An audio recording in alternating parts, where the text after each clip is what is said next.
Hi, everybody, and welcome. This is the Apostate Prophet. I hope you're having a fantastic day. We want to talk about some news that recently emerged in Nigeria that I have been following and tweeting about. I haven't really talked about all of it on my YouTube channel so far. I wanted to invite somebody who is more familiar with the with the events in Nigeria and the background of things and with what just happened. So I have here with me David Hundeyin, who is a journalist from Nigeria. He's very much familiar with the politics and the background of the conflict, and also with this last event in which a student named Deborah Samuel was brutally murdered for supposedly, allegedly disrespecting Mohammed. We will talk more about that. First off, David, how are you doing? I'm doing well, thank you. Thanks for having me. It's a real pleasure to have you on. I wanted to have somebody who knows more than I do. I know very little about the region and the conflict and all that. You are a journalist, right? Yes. Yes. And you very much deal with such news regarding Nigeria and, I believe, with some political and religious conflicts. Quite extensively, actually. I'll just mention that in addition to covering the conflicts that take place majorly in northern Nigeria and middle belt of Nigeria, I've also covered. I was part of a team that put together a report that was presented to Mike Pence and Mike Pompeo shortly before Donald Trump left office, and it was a report titled "Silent Genocide." Silent slaughter, genocide in Nigeria, and the implications for the international community. Now, the purpose of that report was to establish that a lot of this violence that has been happening in the middle belt and in the north of Nigeria is not necessarily random. That under international law, it could possibly actually be classified as a religious and or ethnic genocide.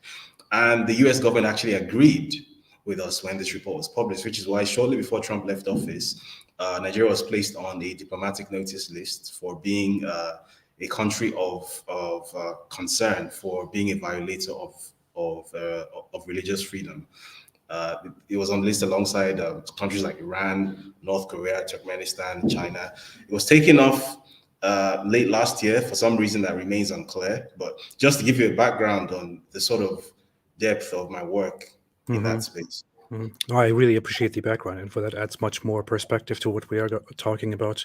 A short thing for those who don't understand, or for those who don't really know very well, Nigeria is generally considered a majority Christian country, and there is a divide between northern Nigeria and south Nigeria because of religion. I believe, as far as I see it, the north is dominated by Islam with Islamic laws, while the south is secular.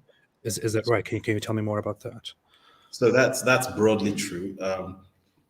Technically, Nigeria has a single constitution, which supposedly governs the entire country. Now, the problem is, sometime in 2002, shortly after a Christian head of state came into office for the first time in more than 20 years, 12 states in Nigeria's north, 12 Muslim states in Nigeria's north, led a sort of political rebellion and insisted that they must have Sharia law passed into law for them. So Nigeria effectively has a two-tiered legal system. So we have a secular constitution, and then we have something called the Northern Penal Code, which is basically Sharia law. which is in effect in 12 of Nigeria's 36 states. So essentially, what is legal and what is not illegal is completely subjective in Nigeria, depending on which part of the country that you're in. So if you're in Sokoto State, for example, where this atrocity took place, there's an argument to be made that since that state is under, well, it's governed by the Northern Penal Code, it's governed by Sharia law, then there's a question about which comes first. Does the Constitution take preeminence, which obviously states that everybody has a right to life, and things like this are illegal, or does Sharia law take preeminence? That's kind of what the legal sort of gray area there is right now.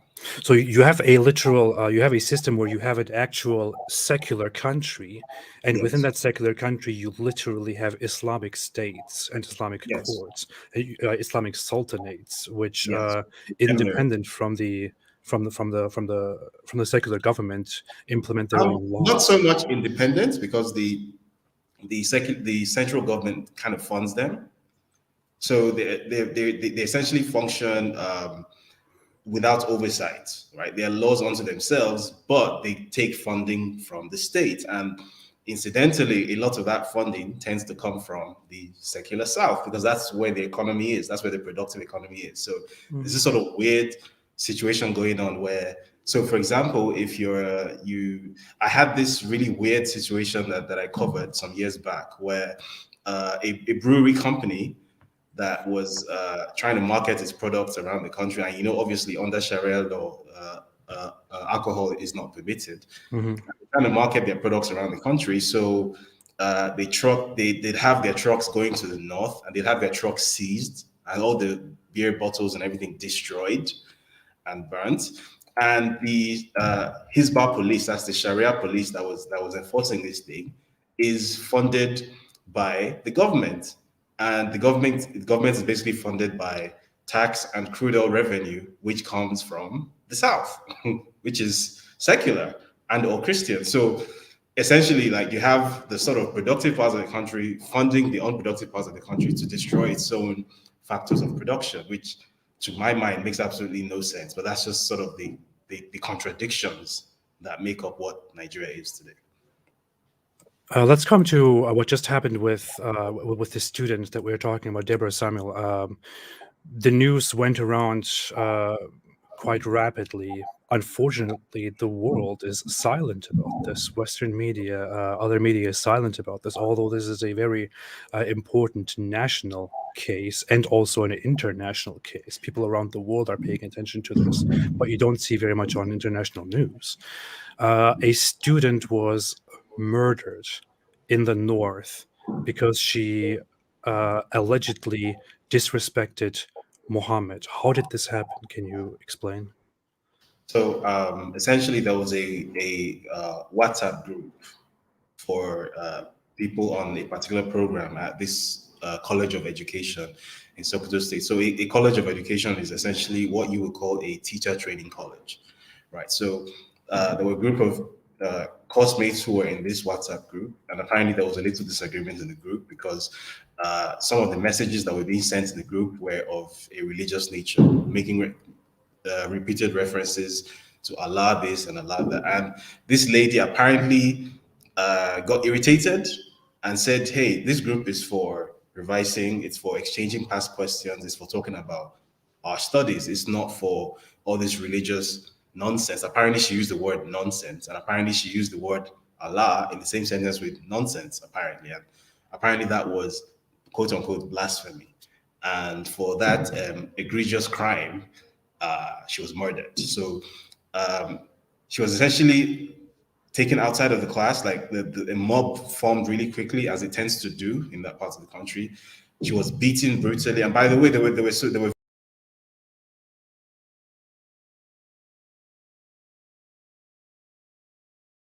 I lost him.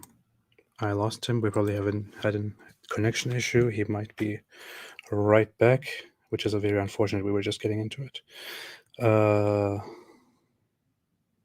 Yeah.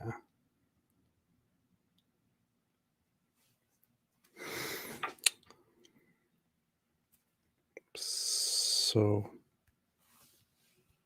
give me a second. Okay, he's back.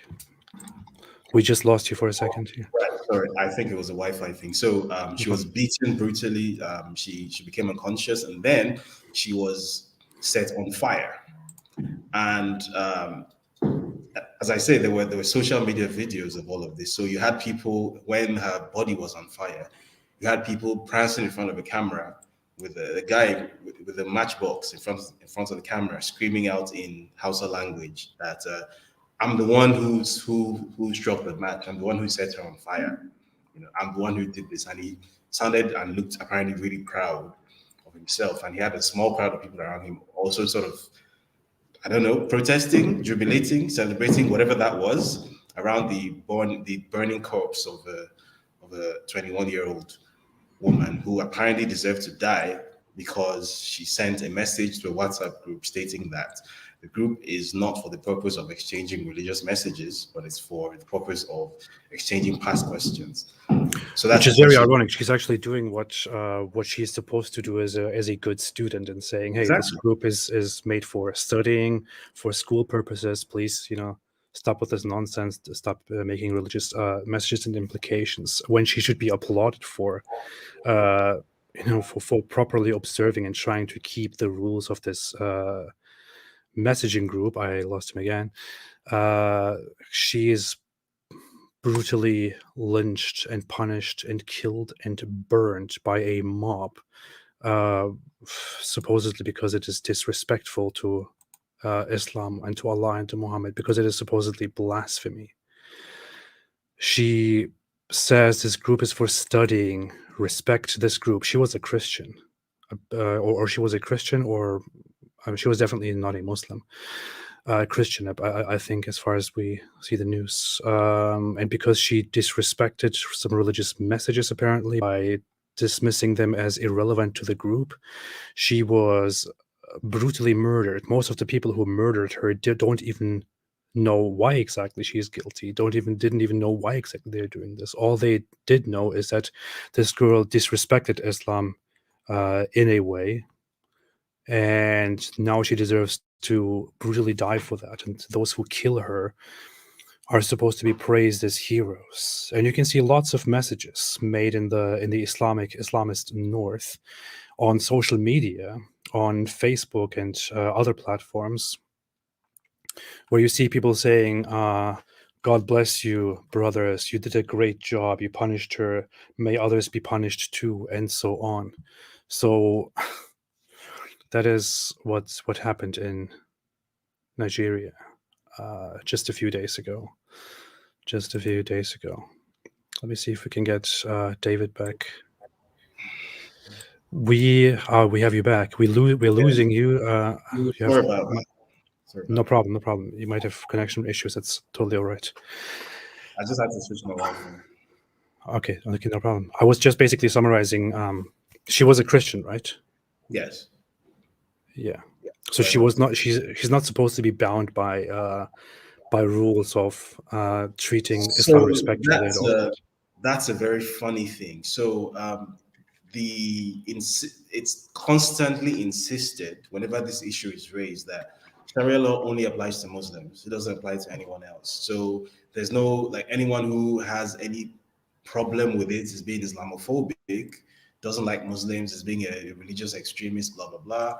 So as long as you're not Muslim, and Sharia law doesn't apply to you. In practice, that is completely false. Because in this, and by the way, this is not the first time this is happening, or the second time, or the third time, or the fourth, fifth, sixth, seventh, or 100th time that this is happening in Nigeria. So clearly, even though it's not officially acknowledged, there is clearly the intention to subject people to a system of governance and to a way of life that they do not want to be subjected to, and that they have not consented to be subjected to. Yeah, so Islamic law is basically applied to people regardless of whether they are Muslim or not, as long as they live around Muslims. I've seen messages of people saying, "In our jurisdiction, you do what we Exactly. say. You respect our religion, or else you will suffer the consequences," and Exactly. things like that. That's how it goes. Apparently, I saw an image of an imam of the mosque the National Mosque of Nigeria, as it's called, or Yes, of a major mosque making a statement about this that was very bad. the national Is mosque. Yes, is that authentic? Let me pull it up yes, quickly. it is. So yeah, I have the image here of wait a minute, sorry. That's taking a little while right now. But the Imam who commented on this issue, he did not condemn this attack. On the contrary, he Not in any way. justified it. No. He absolutely did justify it. So this is Professor Ibrahim Makari. He's not some regular guy. He's the Imam of the National Mosque of Nigeria. He said it should be known to everyone that we, the Muslims, have some red lines beyond which must not be crossed. The dignity of the Prophet, peace be upon him, is at the front of the red lines. If our grievances are not properly addressed, then we should not be criticized for addressing them ourselves. So this is a grand imam of a Yes. national mosque commenting on this issue and basically approving of this, right? Yeah, basically saying she deserved it, and if you and not just saying that she deserved it, but also implying a threat that if any of you does this again, the same thing is going to happen to you. So stay in line. That's exactly what he said. Yeah, yeah, yeah. How much is it's hard to understand. Do authorities in the north of Nigeria, where Islamic rule was implemented, have the right to just go ahead like this imam here and make such judgments and take people's lives and justify the taking of people's lives? So one thing which I appreciate that you probably don't understand about Nigeria, but which hopefully by the end of this conversation you will understand about Nigeria is that a lot of the things which are sort of hidden elsewhere, a lot of things which are implied but not stated expressly elsewhere, in Nigeria the quiet part is always said out loud, right? So whereas in other parts of the world, you're very unlikely to get sort of Muslim leaders saying these kinds of things in the open. In Nigeria, you absolutely will get them saying these kinds of things in the open because Nigeria is not a society that ever went through a sort of like an enlightenment phase where there was some sort of like societal I don't know illumination, and there was an agreement that progress means certain things have to be there was never any such thing in Nigeria. So essentially from the Islamic jihads of the 19th century across West Africa, led by the fellow called Uthman Danfodio. Extremely bloody, extremely violent, extremely gory jihads. It moves straight from that to British colonialism. Now, in the northern part of Nigeria, British colonialism differed from that of the southern part of Nigeria, which I think is part of where the issues arise from. Now, in southern Nigeria, the British colonialists tended to sort of have an on-ground presence, right? They ruled directly, right? They were in your face. So they opened schools, they opened churches, they were in your face, and to an extent, so the society had to sort of form itself around those sort of Victorian ideals of the time. In northern Nigeria, it's a completely different thing. They have this thing called indirect rule, where they met a system of sheikhs and emirs and whatnot, a very sort of well-developed Islamic rulership system there, and they didn't interfere with it. So they kind of left it as it was, and then they ruled the men who were already ruling. So the sort of societal structure of northern Nigeria has not sort of evolved in any way since probably 1850 or so. It hasn't needed to. There was never any event that forced it to move into the 20th, much less 21st century. So whereas southern Nigeria is maybe in the 20th, struggling to get into the 21st century, northern Nigeria is sometime in 1804. And that's not an exaggeration. That's literally what the situation is. There was never any need for their society to evolve. So after gaining flag independence in 1960, the unfortunate thing that took place was that by virtue of well, supposed numbers, which I mean, there is no evidence that northern Nigeria is more populated than southern Nigeria, and the idea that a sort of like arid desert region is more populated than a wet coastal region is not supported by geography or science, but apparently Nigeria is the only place on earth where such a phenomenon takes place, and you have to agree with it, otherwise, you know, you are being Islamophobic. So there is that. So because of these alleged numbers and the political superiority that that gives to northern Nigeria. It's been the case that of Nigeria's 62 years of existence as an independent country, Nigeria has been led or ruled by somebody from the north of Nigeria for at least 40 of those 62 years. So essentially, that half of the country has had like free reign, total autonomy to do whatever the hell it wants to do within its borders. And that is already bad enough, right? Because you have to bear in mind that northern Nigeria is not a homogeneous society. There are also non-Muslims there. There are also Christians. There are all sorts of minorities there who are consistently getting slaughtered on a daily basis now. But in addition to merely oppressing the non-Muslims in northern Nigeria, which is what the leadership in that part of the country loves to do, there is now a southward push as well toward the middle belt and toward the south. There's an expansionist movement, and this was what was covered in that report that I mentioned at the outset. This is why I mentioned that report at the outset, because it's important to understand that in the case of Nigeria, as I've said a few minutes ago, the quiet part is said very very loudly. Right? It's not implied; it's in your face. The fact of there being a sort of like violent Islamic jihad in some other parts of the world is like a white supremacist conspiracy theory.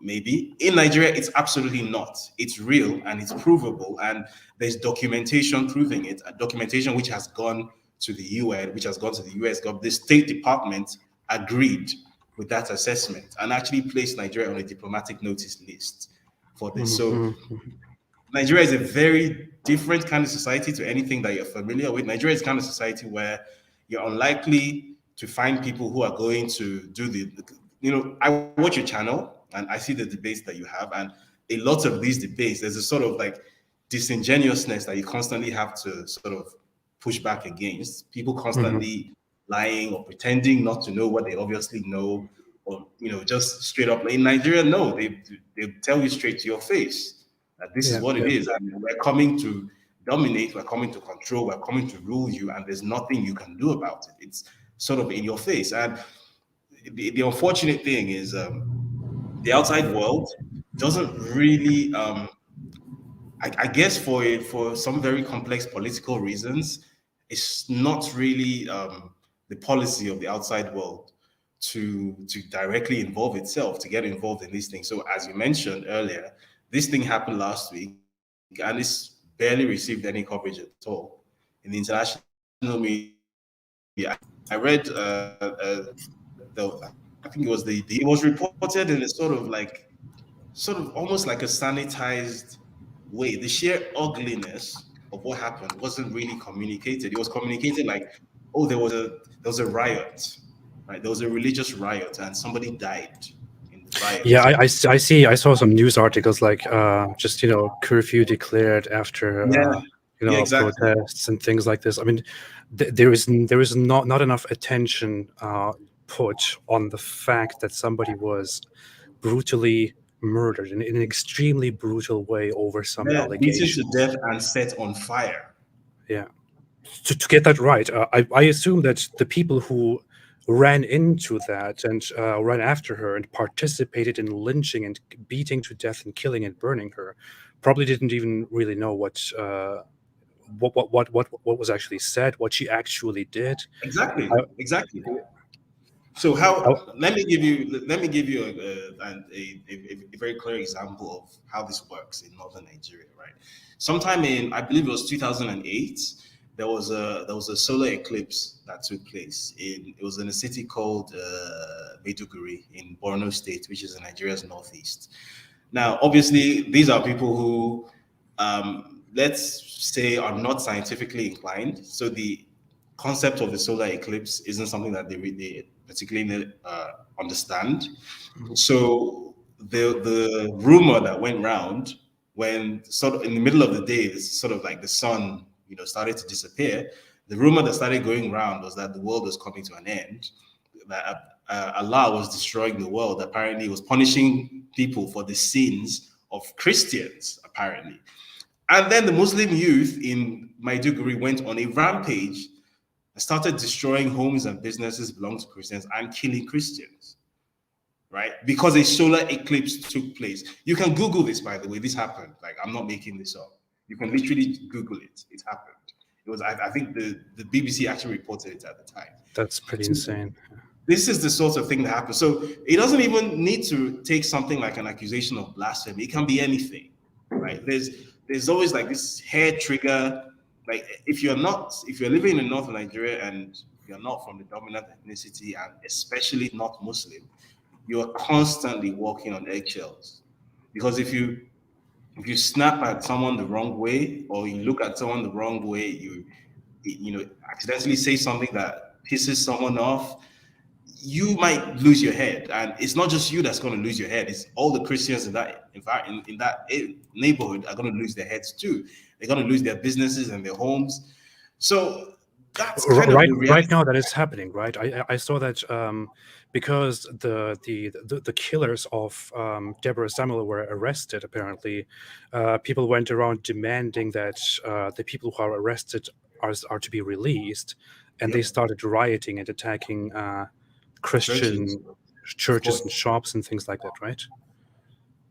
Yeah. So that's like it's the usual thing. So anyone who is perceived to be a Christian or a Southerner, right? That person automatically is a target. So businesses belonging to Southerners, their homes, and if they're unlucky enough to be found, then obviously they're dead, right? Unfortunately, I haven't really heard of in this particular incident. I didn't hear of any Christians dying because I think they've been there long enough to know at which point exactly they needed to take off. So I don't think they met any of them there. If they had met any of them there, they'd have been dead. Mhm. That I'm certain of. That's just. But there was another incident, right? There is something that I know of that I remember, which is years ago, or maybe a few decades ago. I don't know if I'm wrong. There was supposed to be a Miss World contest in Yeah, that was Kaduna supposed to be State. hosted in Nigeria, which also ended up in some big riots where hundreds of people were killed. Can you tell me more about that? So I believe this was 2002. So how it used to work then was the country from which the winner of the previous edition came from, we get to host the next edition. So it was a lady called Agbani Derego. She won in 2001. So the 2002 edition was supposed to be held in Nigeria, in Kaduna State. And apparently, the idea of a female beauty pageant was so offensive to the sensibilities of the imams in Kaduna State that they instigated their followers to go on a rampage. And what took place at that time, it was a bit more than a riot. Like I like the way he called it a riot. It was a bit more than that. It was shall we say one or two steps below. It was a pogrom. Yeah, Yeah. that's what it was. There was a pogrom that took place in Kaduna. So one of the stories, I think I was 12 years old at the time. I cannot forget this. There's a newspaper in Nigeria called the Daily Guardian, and the front page, I can never forget this. Front page of the Daily Guardian there was a picture, right? And the picture was like this Mercedes Benz 911 trailer truck, right? This huge uh, trailer truck that you might see, like it's used across Africa. It's kind of old, but Mm. it's reliable, right? And instead of like goods or whatever you'd expect to find in the hold of the truck, it was human bodies. Apparently, apparently, so many Southerners and Christians who were living in Kaduna had been murdered that they filled an entire truck, and then the truck was sent down to the south to Onitsha. Yeah, So yeah, according to the Wikipedia record, it is estimated 250 dead and more than 300 injured over some Mr. World contest that was perceived offensive, and because it was that triggered. well, 250 is the Nigerian government's official number. It's probably Oh, many times. I don't know. It's really insane. How is this supposed to go on? I mean, there is obviously an incompatibility between the south of Nigeria, which seems to be more advanced, following the times that we are in, and the north of Nigeria, which seems to be wanting to hold on to brutal Islamic laws. How is this supposed to continue? Is there is there like a partition or something like that in, expected? So this is where things become a bit complicated because in addition to simply wanting religious dominance over their own domain, the ultimate goal, the ultimate ambition is expansionist, right? So it's not just a simple case of we want to be northern Nigeria and we want to be separate from you. We want to have our little Islamic republic, that kind of thing. Because I don't think there are many people in southern Nigeria who would oppose that. I certainly wouldn't. But the thing is, where you have that part of the country, which by the way is also in economic terms is by far the least productive part of the country. Like, and I'm sure that comes as no surprise to you because it's Sure. obvious. Yeah. This part of the country is by far the least economically productive part of the country. Something like 90 something percent of girls in that part of the country don't have a secondary school education.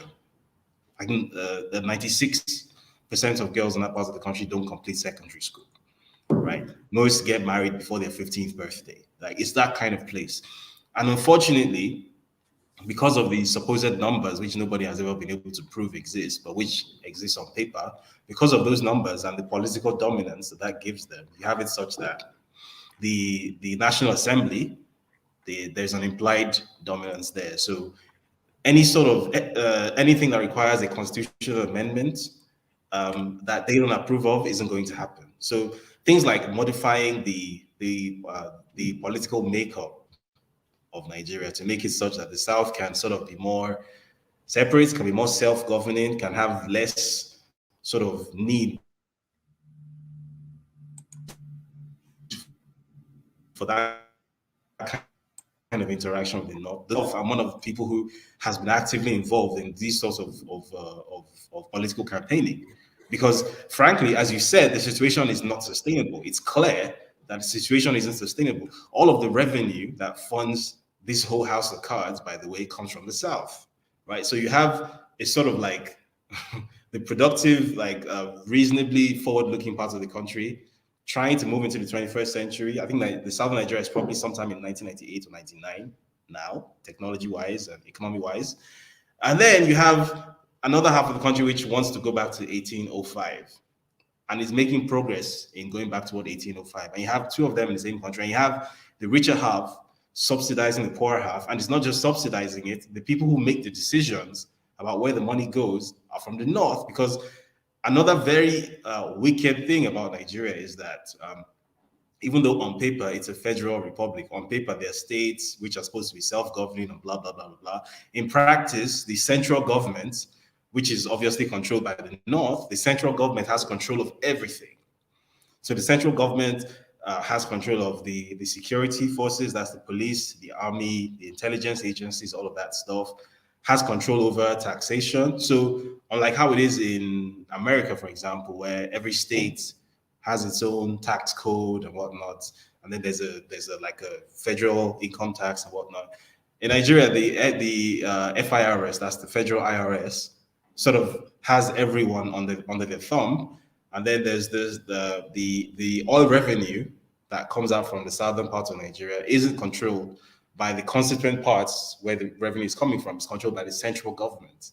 So essentially, what it is that people who come from places where they have never created economic value for a day in their lives are the ones who get to make decisions regarding where the products of the economic value are going to go. So essentially, like, I think Nigeria has what, 983,000 square kilometers.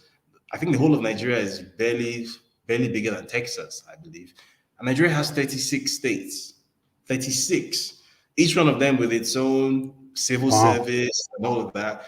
And at least 20 of those 36 states are completely insolvent on their own. They're entirely subsidized by the central government. I mean, and I'm not going to give you any prizes for guessing where, the majority of those 20 states are from. Again, it's clear. So that's kind of how it works. So in addition to there being a violence issue, which is there and intractable and it's not going away, there's also a political and economic problem. Because if you say that as a southerner or as someone from the southern part of Nigeria needs to separate itself, obviously that's common sense. But how are you going to do it? Because the northern half of Nigeria has absolutely no incentive to agree to that because they literally live parasitically off the south because I there's just no. wanted to say that it's like they live with their Islamic laws and with their Islamic systems on the back of off the back of the South, which does all the work, as Exactly. it seems. Exactly. So the South basically funds them to do absolutely whatever the hell they want. And that's pretty much how it works. It doesn't make any sense, but that's the reality. I believe the government currently is the current president of Nigeria is He's from the north. a, Yeah, he's a northern Muslim. Absolutely. yeah, okay, is a Muslim too. Yeah, yeah, I didn't know how to say it, but yes. He is. So Absolutely. yeah, okay, well, And in fact, to show how Muslim, quote unquote, he is, in the aftermath of this incident, the statement put out by the federal government, you would expect a statement to say something about how this is a deplorable incident and they're going to go after the perpetrators and ensure that justice is served, blah, blah, blah. Obviously, they wouldn't really do that, but you'd expect them to at least pretend to care. And instead, what the statement said was, we are going to look into the immediate and remote causes of this event. So, in that other is words, like there, under some circumstances, there could be a justification for what happened. So, we need to find out what caused this. So, on its own, the brutal beating and immolation of a 21-year-old woman on its own is not a bad thing necessarily. We have to first find out what caused it. What did she do to get that reaction? That was the statement that came out from the presidency. So obviously, we know what I mean. He has picked a side, and it's not the first time he's doing this. By the way, this is how it works. yeah. I would assume that he cannot really that the government would not openly condemn this and speak against a northern sentiment anyway, because Of course they not. would be they would be shooting themselves in the foot and Yeah. losing all the support and all that. It's I don't even know. Could it happen as a result of the government's looking into it, quote unquote? Uh, could it happen that in the end the girl is declared guilty because she brought it on herself? This death, the killing. So that's where the gray area is now. First of all, we don't even know um, under what legal framework the supposed arrested killers are going to be tried. Supposedly, Mhm. there are two people have been arrested. There were more than 20 of them who were involved in this thing, but two have been arrested, apparently. And apparently, they're going to try and hang everything on two people whom there's still no guarantee that they're actually going to be convicted. And there's now the issue that are these people going to be tried in a court or in a Sharia court? We don't know that. Because Mhm. again, this happened in Sokoto State, right? Which is a state which is under the Northern Penal Code. So essentially, again, that contradictory thing about how Nigeria's legal justice system works, where you have two competing legal systems which are both equally valid, apparently. So it makes absolutely no sense. So as I'm It's sitting here ridiculous. now, I have absolutely I can't really give you an answer with regard to how likely there is the likelihood there is of there being some kind of um, conviction or whether the girl is going to be like posthumously, and I have no idea. It pretty much depends on what side of the bed the attorney general of that state woke up on. And obviously the attorney general of that state is very likely to be an Islamic lawyer, right? Because Yeah. again, there's this funny thing that Nigeria does where like the current attorney general of the federation, the country's attorney general, a guy called Abubakar Malami, is somebody who comes from a background that you wouldn't exactly describe as like distinguished case law or anything, but that's what he is because he comes from the right religion and the right ethnicity, and he kowtows to the right people, and he's obviously picked his side. He gets to be in that office. The Chief Justice of Nigeria is somebody who came from a Sharia court, right? The current Chief Justice of Nigeria, who oversees people who went to actual law schools, right? Actual judges. He is a Sharia judge and he's overseeing them. He's the Chief Justice of Nigeria. That's how it works. So again, I really don't know what to tell you because like it's like every time I talk, I can see you just face palming, like, oh my god, how insane is this? But it's the reality that we have. it's so hard to even to say something about what is going on there. There's such a terrible situation where you could be living freely in a secular nation that is moving forward, but you have such a huge burden that Yep. prevents you from going forward, and you are constantly under threat, as you said, walking on eggshells, constantly afraid for the reactions that you will get and the violence that will erupt, which will cost in many lives and peace in the country. To quickly add to now, I don't know how much the northern states of Nigeria implement the Sharia law and to what extent they go, but classically, under Sharia law, killing somebody who vigilantly killing somebody who offends Islam or who offends Muhammad or Allah and so on, who commits blasphemy, is not a uh, it's not a big crime. It is not seen as a crime. It is seen as a minor Yeah. disturbance, a misdemeanor. It is not supposed to be punished with with execution in return or something like that, because the classical Sharia law is that if you take matters into your own hands and kill somebody who did something that is worthy of execution, then you have only done something wrong and deserve to be reprimanded, but you didn't commit a crime, so you don't deserve to be excessively punished. And that is of course, that has horrible implications, and I'm not sure how much that is implemented in the northern Islamic states of Nigeria. Man, So, with regard to that, again, it boils down to what side of the bed the Attorney General of that state wakes up on, because is Sharia applicable to non-Muslims? Because the victim in this case is a non-Muslim. So that sort of judgment, does it apply to her? It depends. The official line is that Sharia doesn't apply to non-Muslims, but she died, so clearly it does. So, but after her death, does the state uphold the view that it does, or does it not? We don't know. We literally just wait and watch.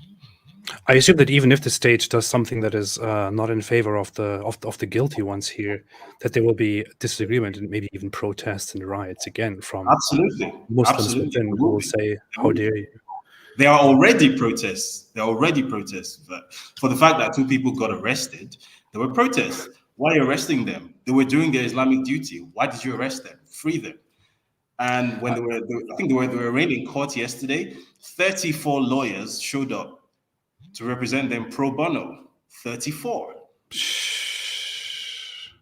I imagine within the country, a girl supposedly disrespects the Islamic religion because she says, "Hey, this has no place in our study group," and then she's immediately, with some extreme outrage, chased down, beaten by multiple people, murdered, and then set on fire proudly by people who even film the event and have themselves on camera, cheering and declaring themselves victors of the of this stupid little thing that they're playing.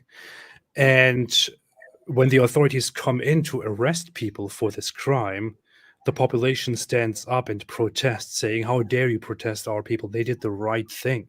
And if now the state came in and or the law came in and did something about these people who murdered an innocent girl, the people would again protest and say, "How dare you protest us? It is our right to kill people who offend our religion. It is our right to punish those who have no respect for Allah and Muhammad." This is how insane it is in an Islamist environment. It's our reality. Once again, I really don't know what to tell you. It's our reality.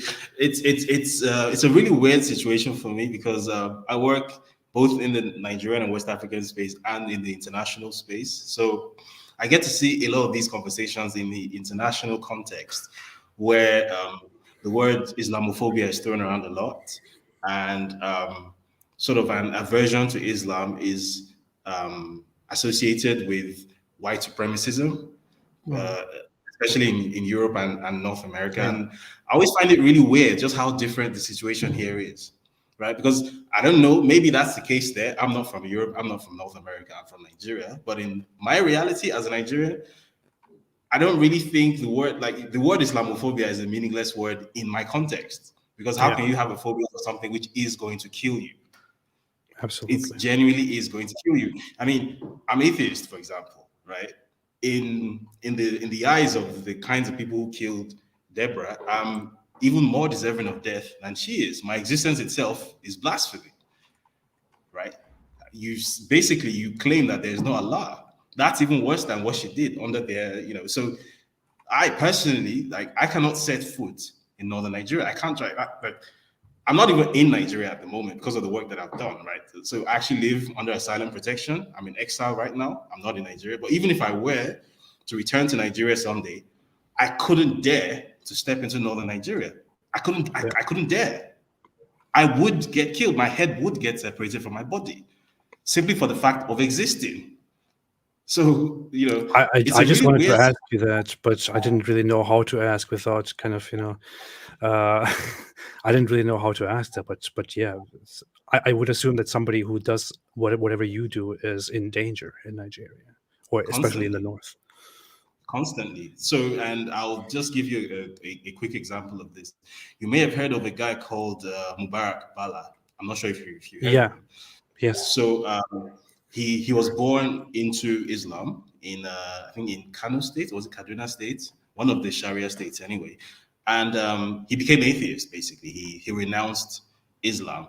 Now, the Atheist Society of Nigeria surprisingly has a significant number of ex-Muslims. You might be surprised to find this out. In fact, when I was back home, when I was in Nigeria, when we used to have meetings, well, a few times, the Atheist Society of Nigeria, like maybe like 60% of the people who showed up at the meeting were actually ex-Muslim, believe it or not.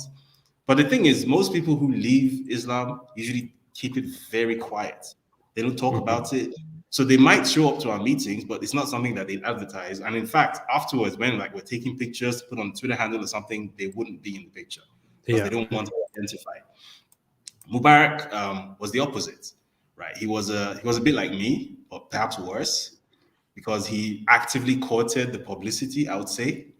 And he wasn't even in the south like we were, because typically if you're a non-Muslim and you leave Islam, then that means you have to leave that part of the country as well. Probably move to Lagos, move to the south where it's relatively safe for you. But he stayed where he was. He stayed in Kaduna, and he used to write like these really like powerful articles. Like he used to put stuff on his Facebook account, on his Twitter account. Like people knew who he was, and he wasn't hiding the fact that he was not just atheist, but that he was actively sort of trying to uh, pass a message across to Hmm. Muslims that there might be a problem with with their religion or with their way of practicing it or with their worldview, right? And perhaps like what possibly surprises me more than anything else is the fact that he lasted as long as he did. To be honest, because typically people like that don't last very long. Typically they just you just end up dead. But for whatever reason, he hung around for a while, but he got arrested.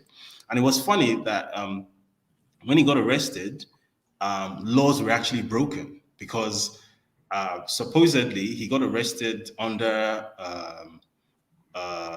order of a Sharia court in Kano State, right? But he got arrested in Kaduna. So apparently, a Sharia court in another state had jurisdiction in this state, which makes no sense, right? But that happened anyway, and he got arrested, right? He basically got rendered across state lines, if Hmm. that makes sense, and got thrown into a prison in Kano State. His own dad, incidentally, his own father was behind it. His own father said, "My son has gone mad." Yeah. Right? Yeah. No That's how one it who goes usually. no one who was born into Islam can possibly say that they're atheist. He's lost his mind. Please lock him up. Right. And yeah, so I think this is the second year now that he's been in prison. So his trial, well, what they called a trial for blasphemy, I think it was earlier this year, and he was sentenced to, I think, 20 years in prison. Yeah, I just pulled up the article. It says 24 years in 4 prison years. after pleading guilty to blasphemy. And I saw some news on that where his lawyers or so, I think, said that after so many years of prosecution, he suddenly had the determination to say, I will just plead guilty." So he did plead guilty, and he received 24 years for blasphemy simply for making his non-Islamic views public, for making his apostasy public. He just received 24 years in prison. There you go. And apparently, Sharia doesn't apply to non-Muslims. But there you go. He's a non-Muslim. He's atheist. Yeah. But Well, there you obviously, go. if you leave Islam, there is no mercy. If you leave Islam, you don't repent. If you leave Islam and you speak against Islam, you don't even have a chance to repent. That means you are guilty. You are not supposed to be alive. You're not supposed to be alive, let alone free in public. That is how the Islamic law works. All right. I want to pull up some. What do you think will?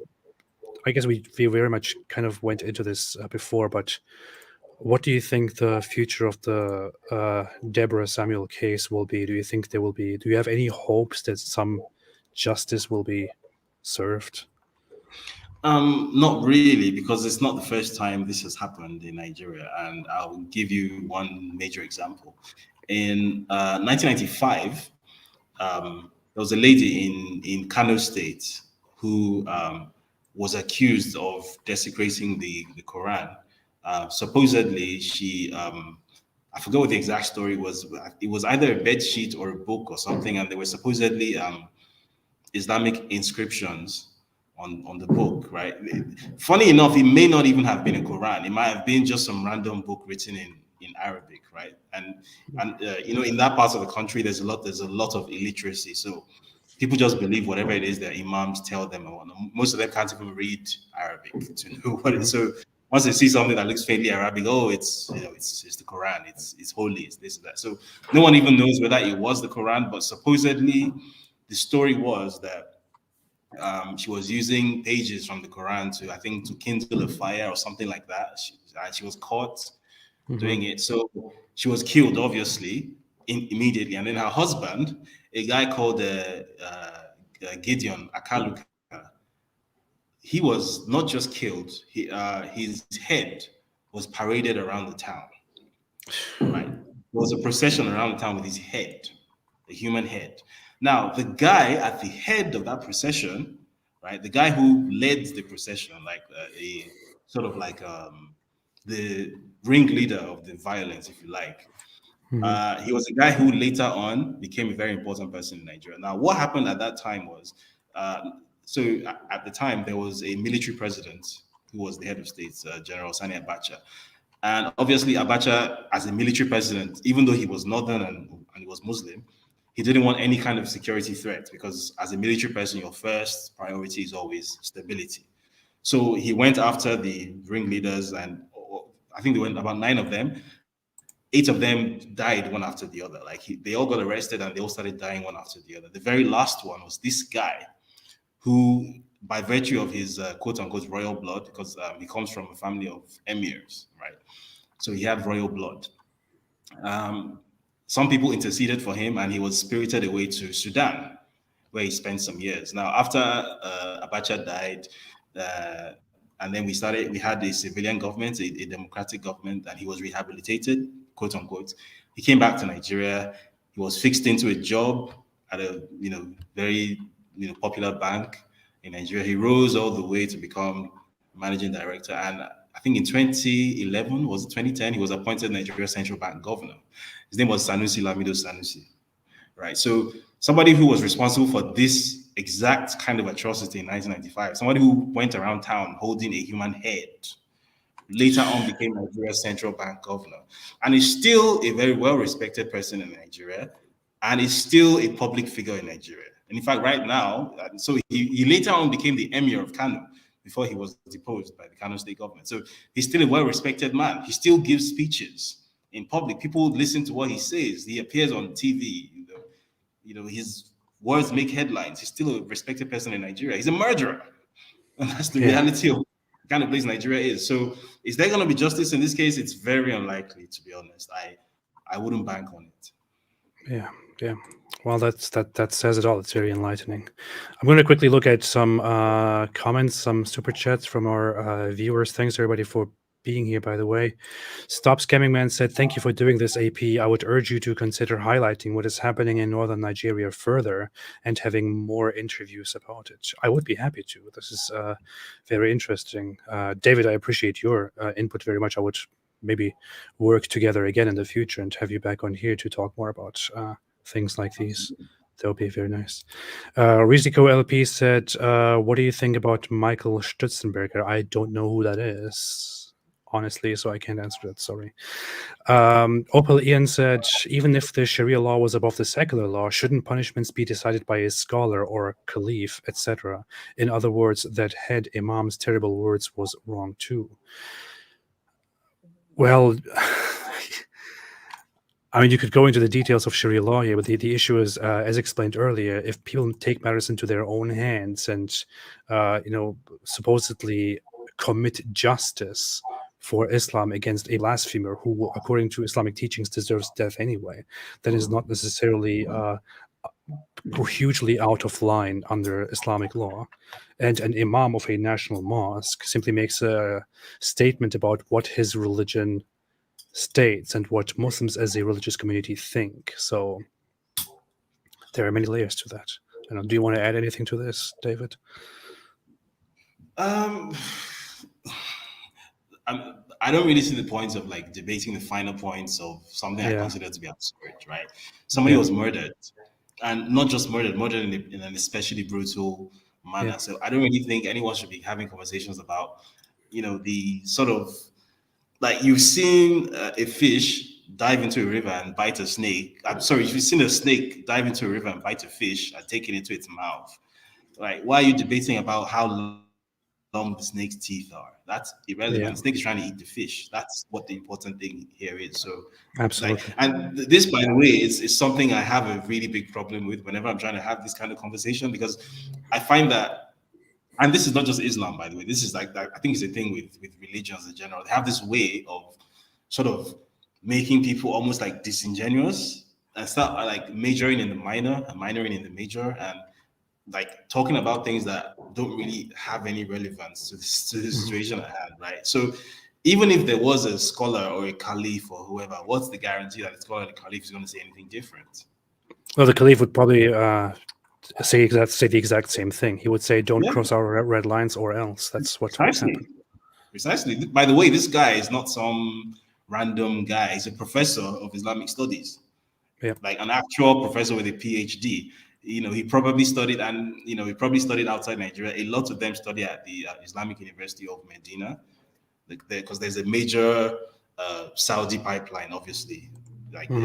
anywhere there's Islamic extremism on the planet, you can link it to the Wahhabis, obviously. And I actually did a story about that in October. You might want to check it out. It's called "Conflicts for Jihad: The Boko Haram Origin Story." So I actually delved into this in a lot of detail, where I uncovered the historical origins of what later became Boko Haram, its financing, its ideological roots, and the people behind it, basically. So Hmm. yeah, that Hmm. might be useful to you. That says it all. That says it all.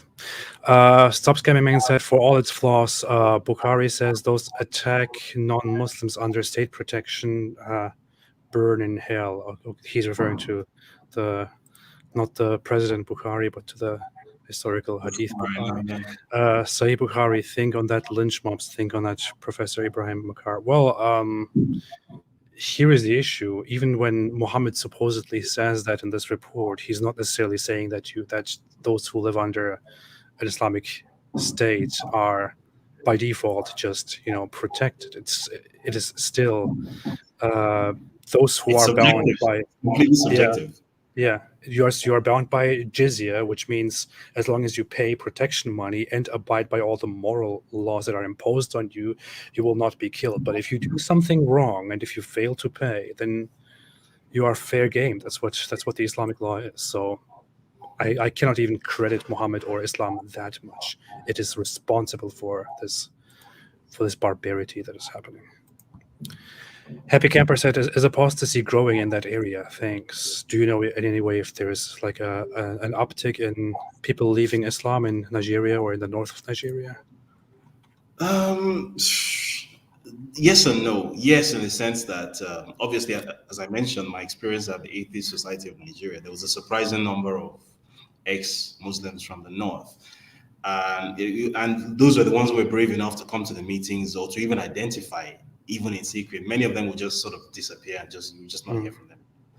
So, but the problem, the real problem here is that because of the nature of political Islam, right? Because Islam and political Islam are not necessarily the same thing, right? Political Islam is a lot more toxic.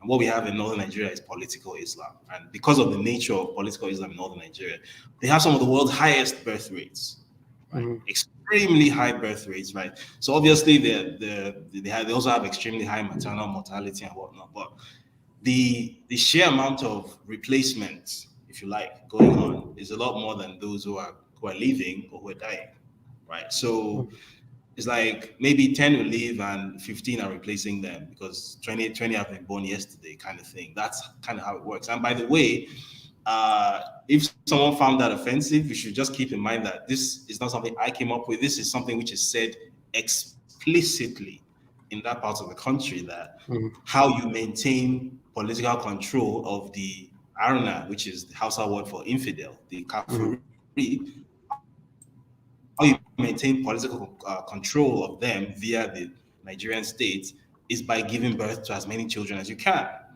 because population is what gives you political power in Nigeria.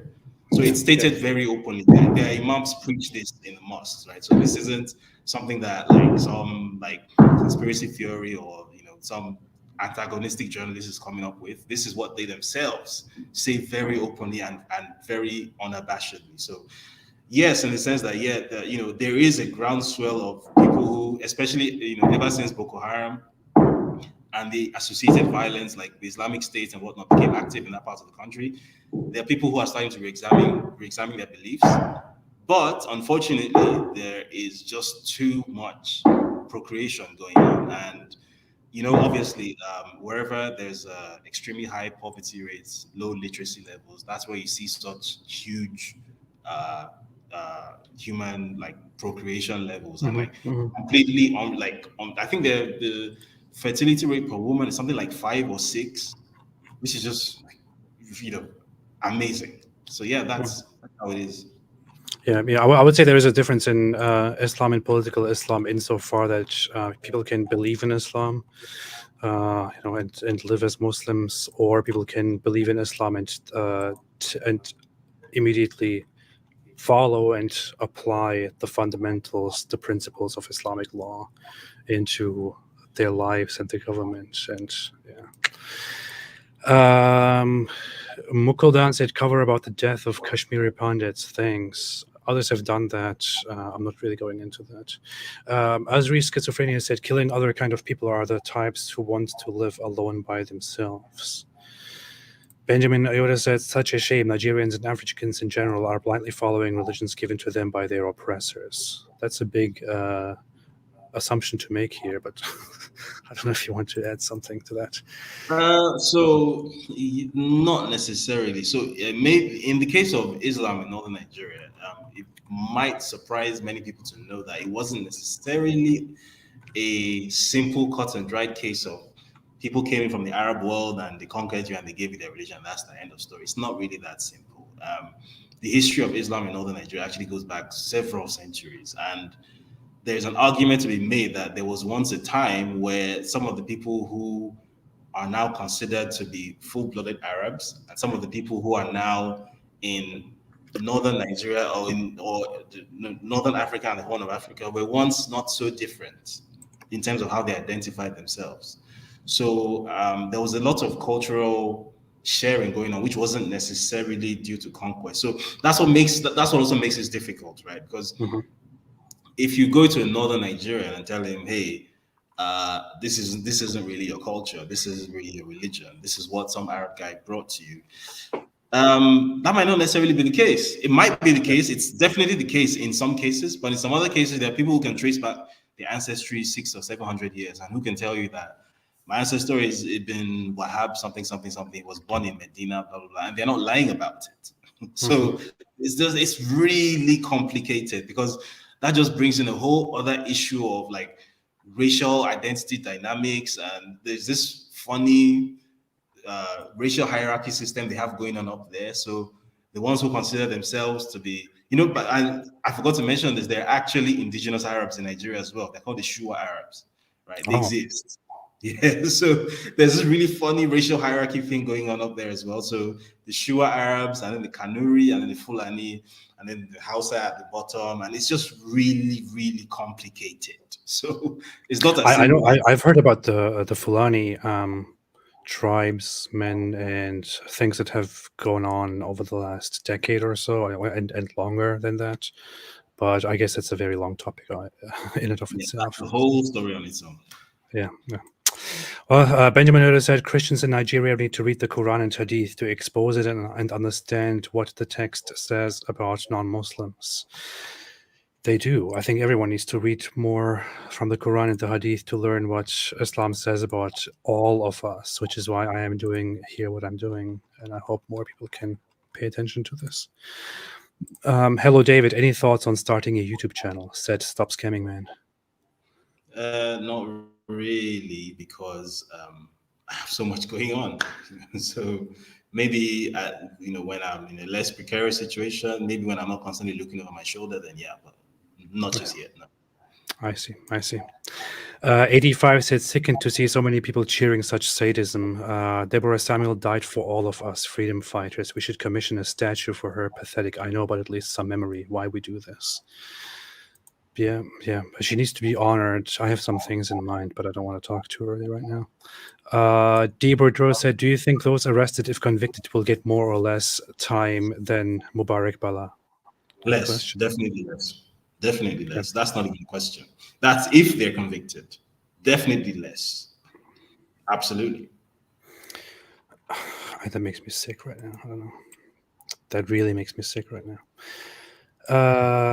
85 said even saying the word scholar next to a word Muslim feels like betraying Enlightenment values. ICE said the only solution is division or restructuring of Nigeria because millions of lives have been lost based on religious differences. Nota said, why are converted violent and not Arabic original?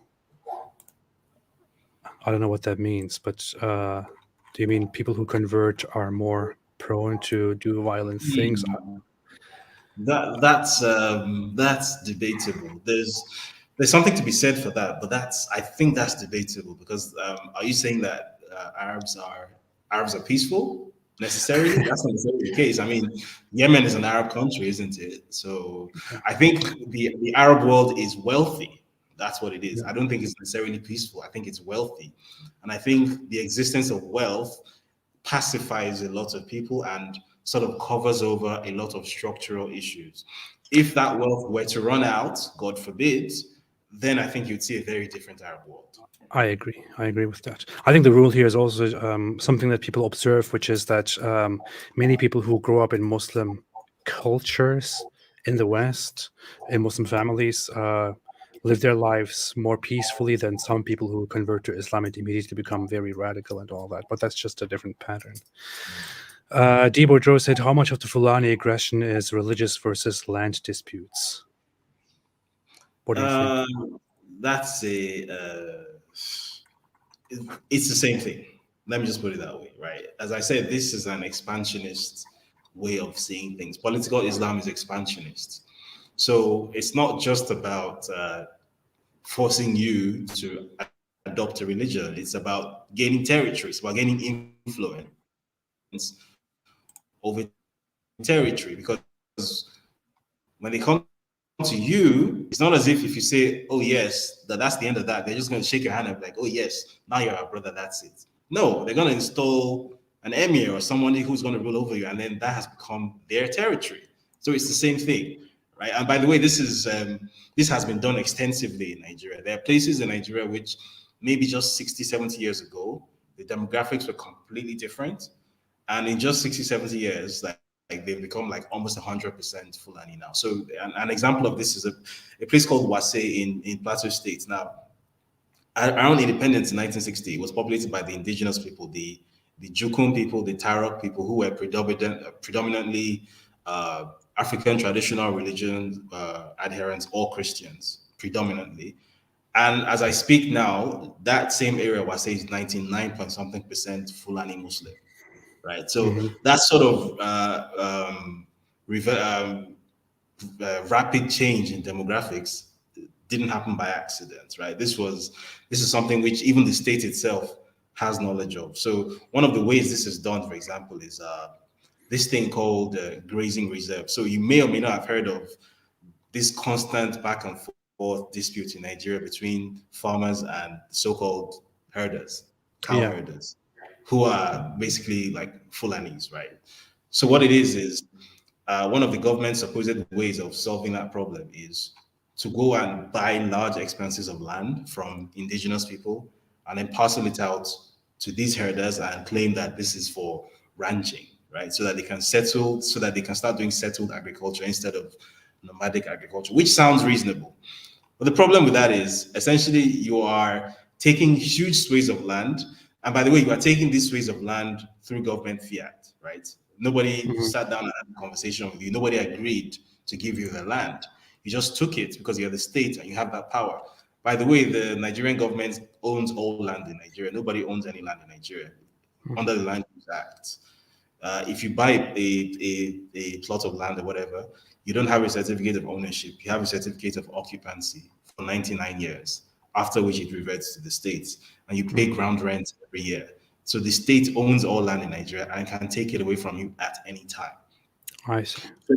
So essentially, using government fiat, the government takes away large swathes of land from whoever the hell they want to take it from and gives it to this specific ethnic and religious group for them to do with as they see fit.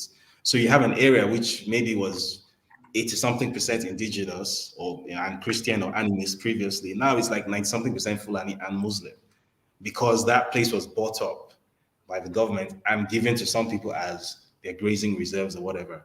And that's that's how this sort of like demographic replacement works in the practical sense. This is not a conspiracy theory, right? This is not like that sort of a the great replacement thing that makes people go shoot up Hmm. groceries in Brooklyn. This isn't that, right? This is something which has been written on paper, right? Something which the people involved state openly with pride as a Yeah. working strategy. And by the way, that report I mentioned at the outset,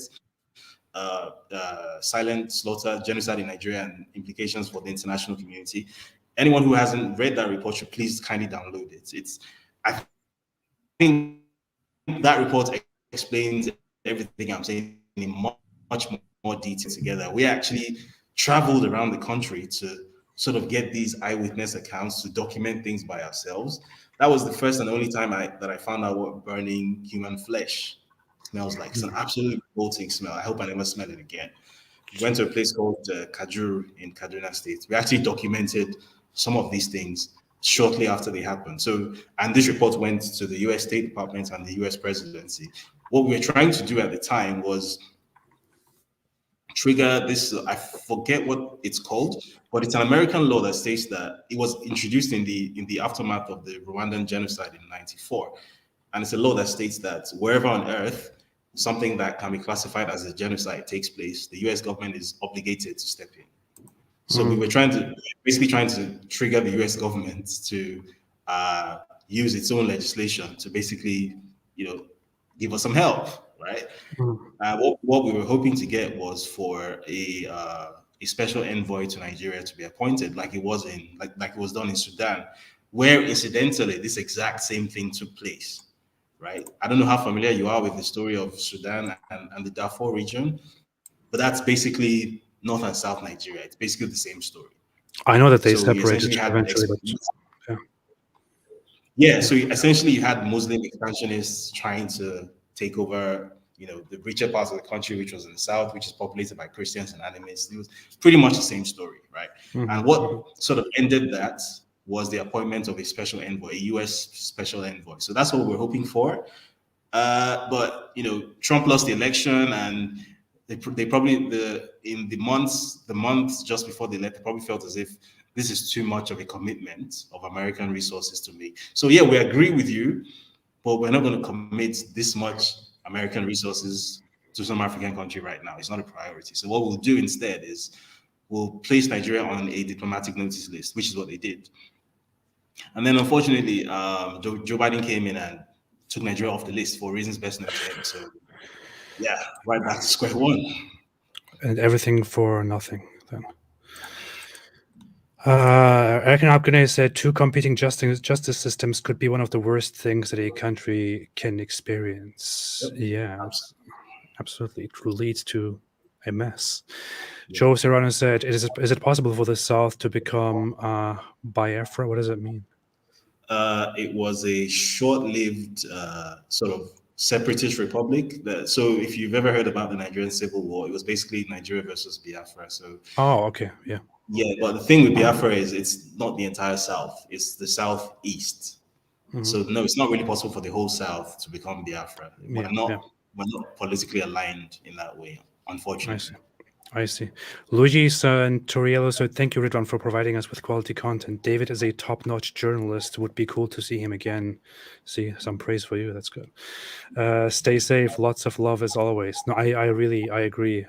David, I've been following your work on Nigeria-related issues. People suggested that you should come here and speak, and I think that was a very good choice, and I would love to have you on again. Love it. Number one CO said, I love you, AP. Keep it up. Thank you so much. And lovely YB made a super sticker, which I cannot see right now, but I appreciate that very much too. All right. We come to the end of our conversation. ICE said, what's the solution out of this, David? I think he very much went into it in length, and it just seems like I guess what I get from everything you said is that some partition should take place. That's Yeah, I'd there say. needs to be some sort of political what's the word, demarcation between North Uh-huh. and South, because presently there is a master servant relationship. There's a Mhm. parasitic relationship which is unsustainable, right? And the reason it's so much of a worry for me is, for me personally, is that I mean I have family back home, right? There's Mhm. not everyone can run away, right? There's a 70, 80 odd million people in the south of Nigeria. Where are they going to run to? The world doesn't have space for 70 or 80 million refugees. So something has to be done to keep that part of the country at least stable, right? And this sort of thing is unsustainable because history tells us that where these sorts of tensions continue to exist and they're not addressed, and people just get angrier and angrier and angrier, which is happening, and then people start to arm themselves, which also is happening. What eventually will happen one day is Somalia, Yeah, right? yeah. And that's exactly not what we want, right? Like Somalia was bad enough, but Somalia was like maybe the population of Lagos. So when you have a country, a part of the country which is like 8, 9 times that population size, like does the world even, is there even a modern frame of reference for that size of humanitarian disaster in the past century?